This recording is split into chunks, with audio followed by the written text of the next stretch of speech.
Praise be Jesus Christ and Mary Immaculate. Welcome to this third Sunday of Lent. We're going to read from the Gospel of Luke, chapter 13, verses 1 through 9.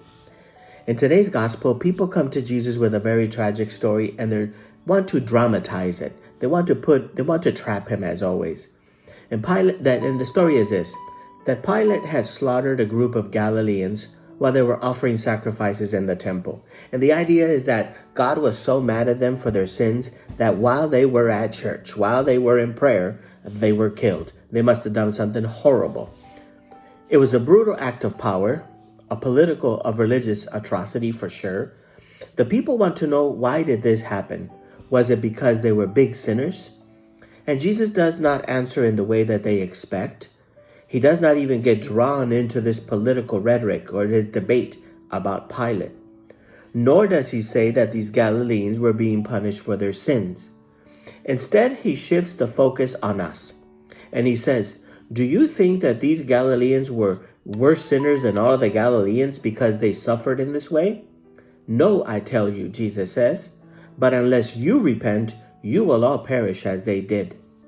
Jesus is making it clear that tragedies and sufferings are not always a direct fault of our personal sin. We have to stop blaming sin for everything.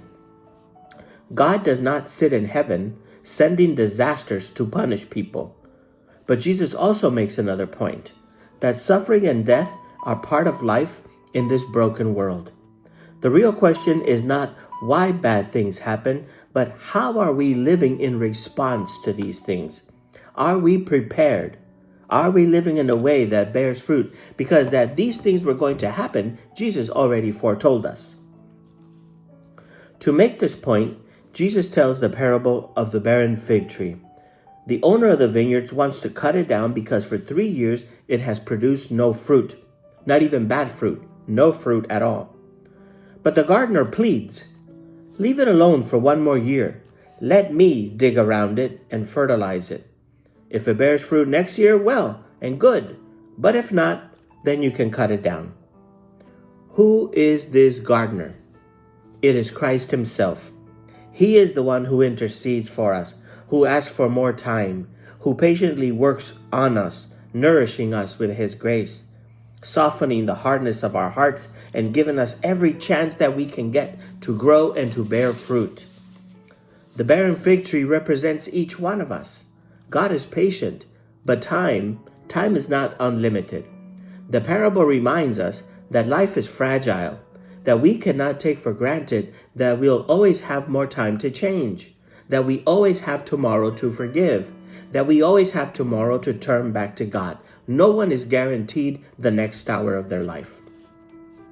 So Lent is the season to let Christ, the divine gardener, break the hardness soil of our hearts and feed us with his mercy. Let God be the tender gardener for you. So what does it mean to bear fruit? It means living in a way that reflects God's love. It means producing the fruits of the Spirit. Think about these fruits of the Spirit and tell me tell me just how much the world needs these. Love, joy, peace, patience, kindness, generosity, faithfulness, gentleness, and self-control. You can read this and pray about this in Galatians 5:22-23. It means making our lives an offering, an oblation, just as Jesus did.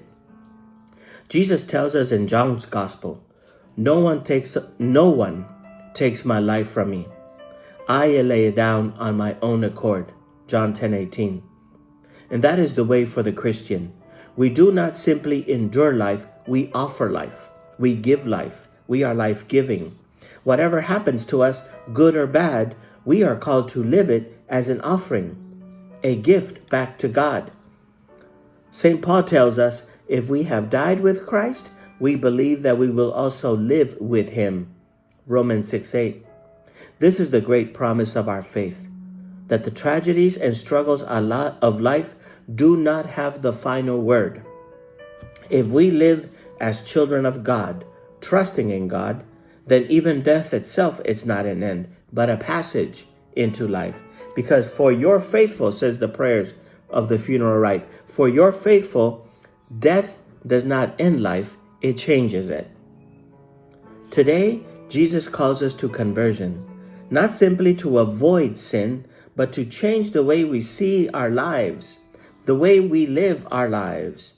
He calls us to stop looking for easy explanations, to stop blaming others, to stop blaming sin or the circumstances of the world, and instead to ask, am I bearing fruit? Am I allowing Him to tend my soil? Am I allowing Him to be my gardener? Am I living as a child of God? Am I truly offering my life to God? The good news is that Christ has not given up on us. He is still at work in our lives, still interceding for us, still nourishing us with His love. But now is the time for us to respond. Now is the time to let His grace transform us. The barren tree still stands. But what we'll do with this extra time that we have been given? Would we allow Jesus, the gardener, to come and tend our soil, to give us nourishment, to give us love, and help us bear fruit? God bless you.